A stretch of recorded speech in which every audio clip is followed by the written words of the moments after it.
ఉద్యోగుల భవిష్య నిధిలోని పింఛన్ పథకం ఈపీఎస్ 95 కింద ఉద్యోగుల కనీస పెన్షన్ పెంచాలని దీర్ఘకాలంగా డిమాండ్లు కొనసాగుతున్నాయి.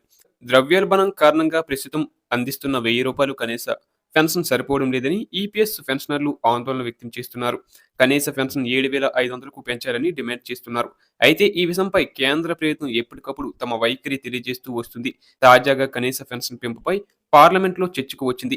ఎంప్లాయీస్ పెన్షన్ స్కీమ్ ఈపీఎస్ 95 పరిధిలోని కనీస పెన్షన్ రూ. 1000 నుంచి పెంచుతున్నారా అని లోక్సభలో ఓ సభ్యుడు అడిగిన ప్రశ్నకు కేంద్ర కార్మిక ఉపాధి కల్పన మంత్రిత్వ శాఖ మంత్రి మన్సుఖ్ మండవియా సమాధానమిచ్చారు.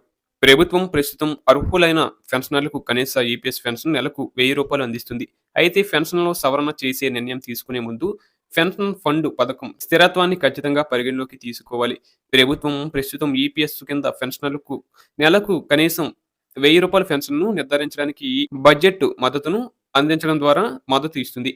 ఈ పథకానికి ప్రభుత్వం వార్షికంగా చెల్లించే 1.16% వేతన సహకారానికి అదనంగా ఉంటుంది. ప్రస్తుతానికి ప్రభుత్వం వద్ద కనీస పెన్షన్ పెంపు ప్రతిపాదన లేదు అని కేంద్ర కార్మిక శాఖ మంత్రి మన్సుఖ్ మండవియా క్లారిటీ ఇచ్చారు. ఈపీఎస్ కనీస పెన్షన్ రూ. 1000 నుంచి పెంచాలన్న డిమాండ్ పెరుగుతున్న క్రమంలో లోక్సభ సభ్యుడు ఎన్కే ప్రేమచంద్రన్ ఈ అంశంపై ప్రశ్నలు అడిగారు. అలాగే అధిక పెన్షన్ పొందేందుకు ఉద్యోగులు, పెన్షనర్లకు కావాల్సినంత సమయం ఇస్తున్నారా అని మరో ప్రశ్న అడిగారు. ఈ ప్రశ్నలకు కేంద్ర కార్మిక శాఖ మంత్రి మన్సుఖ్ మండవియా సమాధానం ఇచ్చారు. సుప్రీంకోర్టు ఆదేశాల మేరకు ఎంప్లాయీస్ ప్రావిడెంట్ ఫండ్ ఆర్గనైజేషన్ కొత్త ఆన్లైన్ సిస్టమ్ తీసుకొచ్చిందని, దీని ద్వారా జాయింట్ ఆప్షన్ అప్లికేషన్లు సమర్పించవచ్చని తెలిపారు. అధిక వేతనాలపై అధిక పెన్షన్ పొందేందుకు అర్హులైన ఈపీఎస్ సభ్యులకు అవకాశం కల్పించాలని గతంలోనే సుప్రీంకోర్టు తీర్పు వెలువరించింది.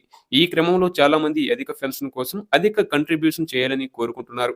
తాజాగా కేంద్ర మంత్రి ఈ విషయంపై క్లారిటీ ఇచ్చారు. ఈపీఎస్ పెన్షన్ స్కీమ్ కిందకు బేసిక్ శాలరీ 15,000 లోపు ఉన్నవారు వస్తారు. వీరు తమ పీఎఫ్ ఖాతాకు 12% కంట్రిబ్యూట్ చేస్తారు. అలాగే కంపెనీలు 12% నిధులను జమ చేస్తాయి. అందులో 8.33% ఈపీఎస్ పెన్షన్ స్కీమ్ కి వెళుతుంది. దీని ఆధారంగానే పెన్షన్ అనేది వస్తుంది. అలాగే కేంద్ర ప్రభుత్వం సైతం 1.16% చొప్పున ఈ పెన్షన్ ఫండ్ కి ప్రతి ఏటా జమ చేస్తుంది. కేంద్ర ప్రభుత్వం అందిస్తున్న ఈ నిధి అదనమంటూ కేంద్ర మంత్రి తెలిపారు.